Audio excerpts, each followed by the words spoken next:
The question that shook the stars. The alien research hall was cold, made of silver walls that glowed with pale blue light. Rows of floating chairs were filled with curious alien officers, scientists, and soldiers. They had all gathered for one reason: to see the strange new creature called human. At the center of the room stood a single figure, a man, tall but tired, chained by glowing energy cuffs. His eyes were calm, steady, almost too steady for someone surrounded by enemies. He was the last thing anyone expected. He did not beg. He did not cry. He only stood there as if he had already seen worse than death. Dr. Lyra, one of the galaxy's leading researchers, stepped forward. Her long silver skin shone under the lights and her black eyes narrowed as she studied him. She had studied thousands of species across the stars, but none confused her like this one. The council demanded answers. The humans had resisted in ways no army should have. Their bodies recovered faster, their minds endured pain longer, and their will refused to break. Lyra leaned closer, staring at the human's chest, his muscles moving slowly as he breathed. She frowned, confused by the details of his biology. And then, in front of everyone, she asked the question that silenced the entire hall. Wait, human males can produce milk too? The crowd erupted in laughter. Alien soldiers banged their claws against the floor. Others shook their heads in disbelief. The leaders sneered, calling it a foolish question. But Lyra did not laugh. Her black eyes stayed locked on the prisoner, waiting. She had studied enough signs to know her question was not ridiculous. It was possible. It was real. And if it was real, it meant humans had even more secrets the galaxy had never uncovered. The human lifted his head. His lips curved into the faintest smile. He did not confirm. He did not deny. He only smiled, a smile that carried more weight than words. The laughter around the room slowly faded. One by one, the aliens realized that silence was an answer on its own. Lyra's heart raced. She remembered how humans had survived deserts, frozen planets, and poisoned air in past battles. How could a species so fragile-looking endure so much? And now, this? If true, it meant human bodies carried hidden systems, hidden abilities built not for perfection but for survival. The council leader hissed, "Doctor, your question is foolish. Do not waste our time." But she stood firm. If humans can do this, then they can do more. Much more. Her voice echoed across the chamber, but still no one wanted to believe her. The prisoner shifted his weight, his chains glowing brighter as he moved. His eyes scanned the room, slow and deliberate, until they locked on Lyra. For a moment it felt as if he was speaking to her without words. Finally, he whispered, his voice deep, steady, and chilling. "You have no idea what humans are capable of." The entire hall froze. His words were not loud, but they carried like thunder. Even the soldiers with their weapons ready felt their claws tremble. For a moment, the galaxy's most advanced species felt small. They had studied numbers, strengths, and weaknesses, but what they faced was something far greater: mystery. Lyra stepped back, her silver skin shimmering as fear mixed with excitement. She knew she had touched something dangerous, something that could not be laughed away. Her question had unlocked a door, and behind that door was a truth the galaxy was not ready to face. The council tried to regain order, slamming staffs on the floor, declaring that humans were weak, primitive, and broken. But the whisper remained in everyone's mind. You have no idea what humans are capable of.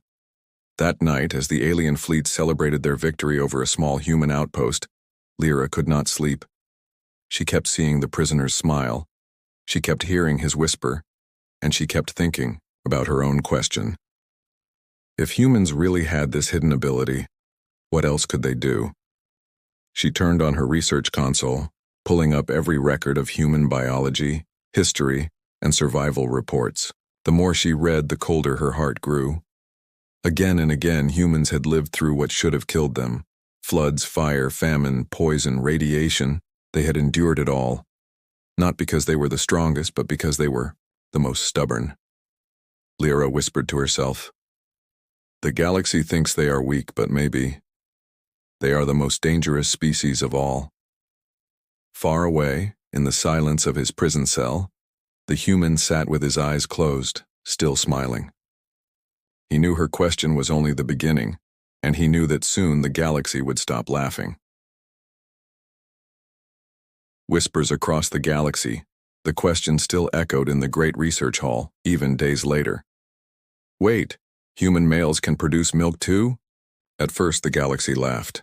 To the alien leaders it was nothing more than a strange curiosity, something to mock in council chambers. But deep inside their fleets, in hidden corners of their empire, the laughter slowly turned into whispers. The alien soldiers could not forget the humans' smile. It was not the smile of a broken prisoner. It was the smile of someone who carried a secret far greater than chains could hold. Dr. Lyra walked through the endless corridors of the alien science complex, her mind restless. Her colleagues told her to forget, to stop embarrassing herself with human myths. But she could not. That whisper haunted her. You have no idea what humans are capable of. She opened secret files, battlefield reports, captured medical scans, survivor logs. Again and again she saw the same thing. Humans surviving where no life should survive. One record told of a human soldier who walked through fire for 10 minutes and came out alive. Another spoke of a mother who fed her children in the wastelands with nothing but her own body. These are not mistakes, Lyra whispered. These are patterns. Meanwhile, across the galaxy, rumors spread. Soldiers in the outer fleets told stories. Humans who healed overnight, humans who resisted poisons, humans who endured torture without breaking. The stories grew with every telling. Soon, even the most disciplined alien warriors hesitated when facing humans. The council hated it. Do not spread these lies, they commanded. Humans are weak. They are nothing but animals. But the whispers refused to die. Fear has a way of spreading faster than truth. One evening, Lyra returned to the cell where the human prisoner was kept. His chains glowed with energy, but his eyes were calm as ever. She sat across from him, her black eyes fixed on his face. You knew what my question would do, she said softly. You wanted me to ask? The human tilted his head, silent. Tell me, she pressed. What else is hidden inside you? Slowly he leaned forward. His voice was quiet, but each word carried a weight that pressed on her chest. Humans are built for survival.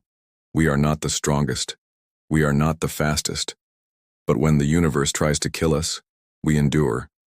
Our bodies change, our minds bend, but we never stop. Even in death we fight to live. Lyra's breath caught. She felt something cold run down her spine. She had spent her life studying perfect species, creatures designed with balance and order. But humans? They were chaos. They were survival given flesh. She whispered, so my question was not foolish. It was a clue. The prisoner only smiled. Again, that same mysterious, unsettling smile. In the high towers of the council, the leaders gathered. They dismissed Lyra's findings and mocked her warnings. She is blinded by curiosity, one counselor hissed. These are just weak animals who wear the mask of strength. But that same night, an alien fleet returned from a skirmish with humans. The admiral, covered in wounds, stormed into the chamber. His voice shook as he shouted, They should have been dead. We cut their oxygen, we burned their ships, but they kept fighting with bare hands. They refused to fall.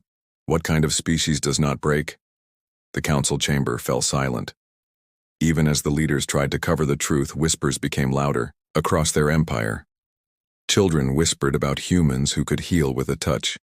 Workers whispered about humans who could survive in the dark. Soldiers whispered about humans who laughed in the face of pain. And in the quiet of her lab, Lyra pieced it all together. Humans did not win by perfection. They won by persistence, by surviving longer than anyone else, by refusing to give up when everything said they should. She looked at the prisoner through the glowing cell wall. You are not just strange, she said. You are dangerous because no matter what we do, you adapt. The human's voice was calm, but his words were sharp as blades. Now you begin to understand. We are not feared because of what we are feared because of what we can become. A chill spread through her body. For the first time in her long life, Dr. Lyra felt fear. Not fear of war, not fear of death, but fear of the unknown. The whispers across the galaxy were no longer jokes. They were warnings, and soon everyone would learn that the strangest question ever asked was not about weakness.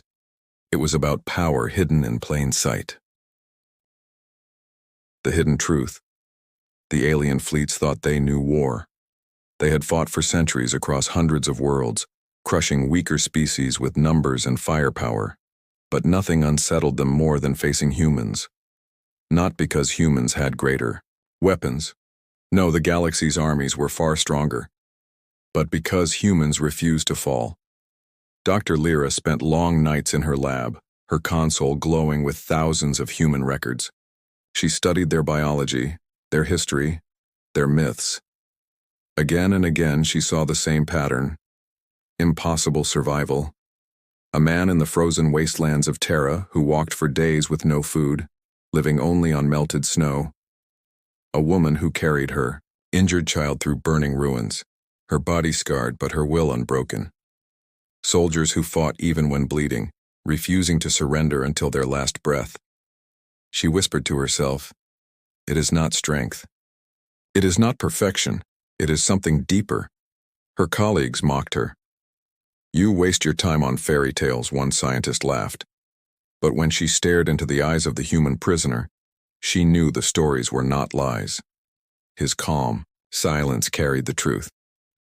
One night, when the halls were empty, Lyra returned to his cell. She lowered her voice. "I need to know. What makes your kind so different?" The human leaned forward, his chains glowing faintly. For the first time, he spoke more than a few words. "You think our secret is in muscle or bone," he said, "but it is not.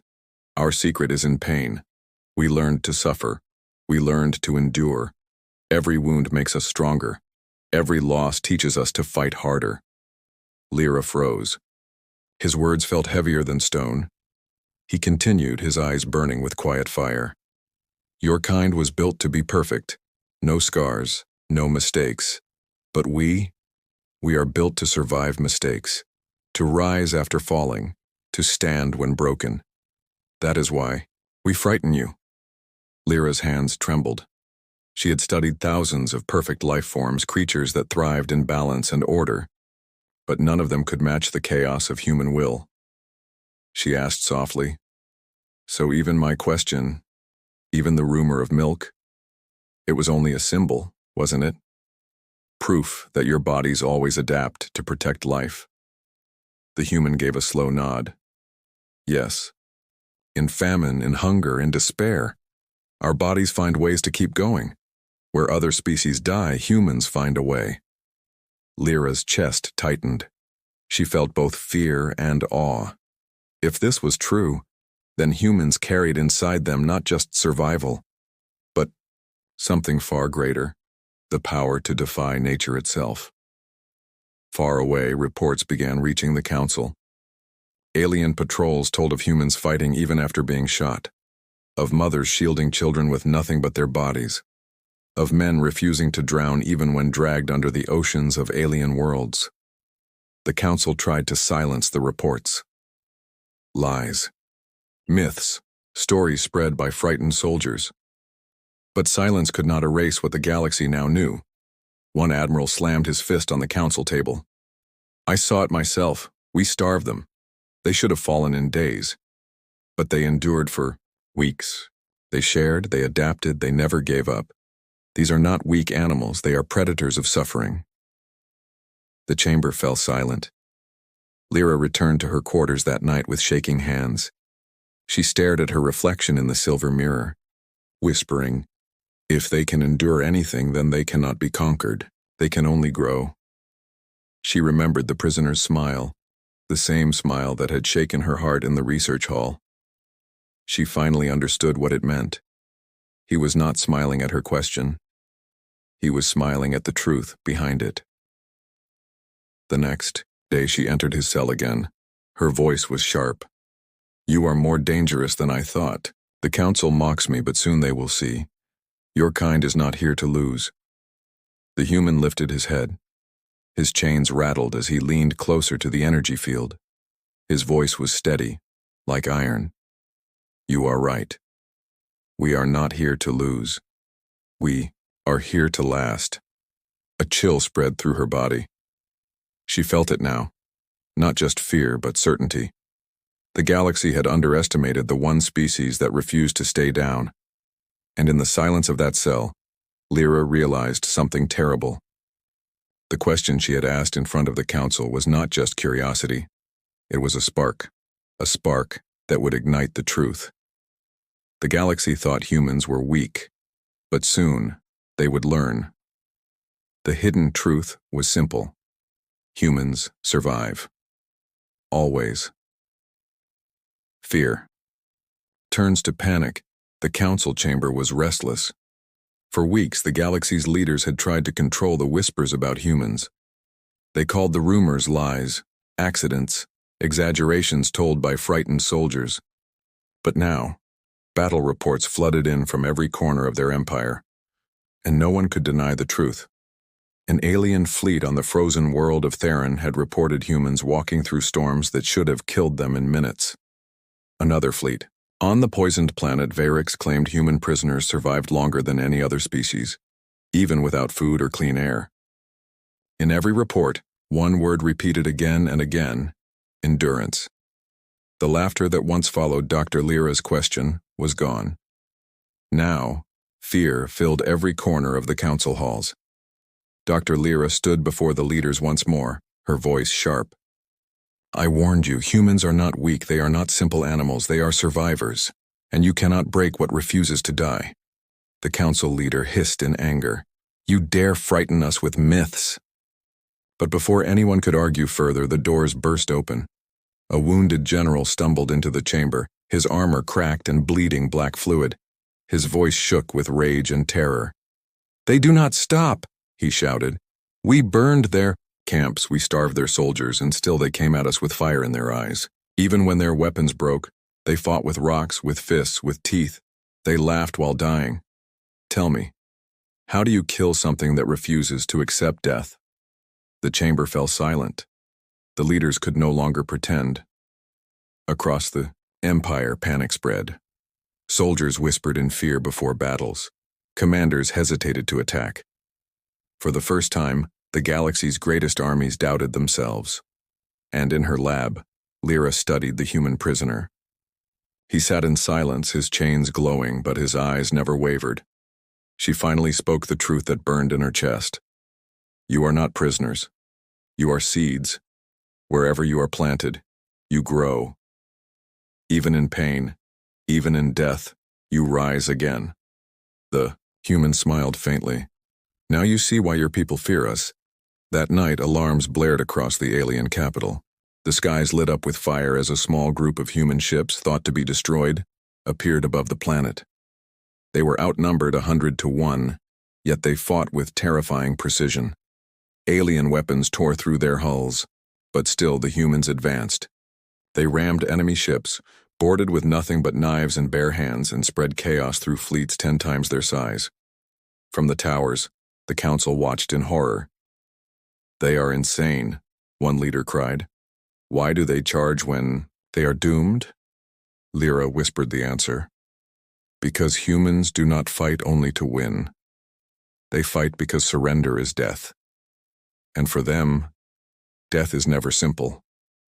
On the battlefield, alien soldiers broke formation. Veterans who had never lost a war now trembled before men and women who refused to fall. Panic spread faster than orders could control. The prisoner inside the research complex lifted his head as the ground shook from distant explosions.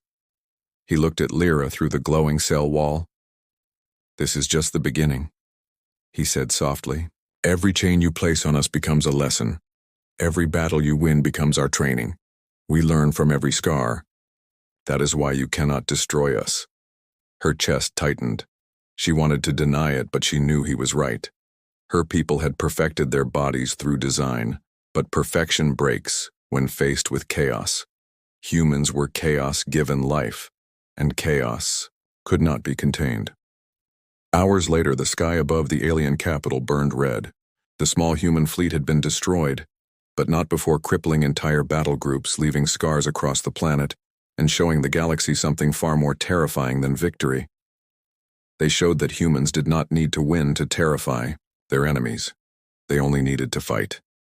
In the council halls, silence spread like poison. No one laughed now. No one mocked. Every leader felt the same truth rising like a storm. Humans could not be controlled. Humans could not be broken. And in the shadows of her lab, Lyra whispered to herself, "The galaxy thought them weak, but now they will see the truth." Fear has turned to panic, and panic will turn to war. The human prisoner closed his eyes, his faint smile never fading. He knew the galaxy's fear was no longer a whisper. It was a roar, and soon, that roar would shake the stars. The revelation, the galaxy had changed. The whispers that once mocked humans had become warnings. The warnings had turned into fear. And now, after battles that should have been victories, the fear had grown into something greater: panic. Dr. Lyra stood before the council one last time. The leaders were pale, their voices trembling, their arrogance gone. They had seen fleets crumble against humans who should have fallen. They had watched soldiers break under the sight of men and women who refused to surrender. One counselor slammed the table. "They fight like madness itself. They are not normal beings, they are nightmares." Another counselor hissed, "Then what do we do? How do we stop them?" The room turned to Lyra. She had been the first to ask the question, the first to see the truth hidden in human biology, the first to realize that weakness was not weakness at all. It was the foundation of their strength. Her voice was steady as she spoke. "You cannot stop them. You can only learn from them, because humans are not built to be perfect. They are built to endure, and endurance always wins." The council roared in protest, but deep inside, they knew she was right. Meanwhile, in the prison chambers, the human captive's chains finally dimmed, not because he had broken free, but because his people had come for him. The walls shook as explosions thundered through the city. The air filled with fire as a human strike team tore through the defenses with brutal speed. The guards tried to hold the line, but every time they thought they had cornered the intruders, the humans found a way, crawling through fire ducts, smashing through sealed gates, using their own bodies to shield each other. Every move was an act of sacrifice and survival. Lyra watched the monitors in shock. She had expected them to fight. She had expected them to try. But she had not expected this. These humans did not come as conquerors. They came as family. Every soldier moved as if the prisoner's life was their own. And when they reached him, the cell doors fell, the chains broke, and he stepped out, calm as ever, his faint smile unchanged. Lyra whispered, "You knew they would come." He looked at her with steady eyes. "Of course, we always come for our own." As the humans prepared to leave, Lyra followed them into the fire-lit halls. She shouted over the alarms, "Wait, I must know, what makes you so different? Why do you survive when others fall?" The prisoner stopped and turned to her. His voice was calm, but it carried across the chaos like thunder. "Because we are not afraid of pain. Because every wound, every loss, every death teaches us to endure. You see weakness. We see memory. You see scars. We see survival. That is the truth of humanity." Her heart shook. In that moment, she understood fully. The strange question she had once asked about milk, the laughter of the council, the whispers of the fleets, it had never been about one detail of human biology. It was about something greater. It was about the secret written in every cell of their bodies, the power to adapt, the will to live, the refusal to fall. The humans vanished into the night sky, their ships leaving behind fire and ruin. But the fire was not just in the city. It was now in the hearts of every alien who had seen them fight. Across the empire, soldiers whispered, "You cannot break them." Workers said, "You cannot starve them." Leaders whispered to themselves at night, You cannot stop them. And Dr. Lyra stood at her window, staring at the stars, whispering the truth that none could escape. They thought humans were weak. They thought humans were simple. But now the galaxy knows. The question was never about milk. It was about survival. And humans always survive. Her words hung in the silence, carried by the winds of a dying city. In the distance, the human prisoner stood on his ship, looking back one last time. His voice was low, spoken only to himself, but it echoed across the stars as if the universe itself had heard him. We do not need to be the strongest. We only need to outlast you. And as the stars stretched wide around them, every alien who heard the stories knew the same chilling truth. The revelation had come. Humans were not prey. Humans were not weak. Humans were the storm that would never end.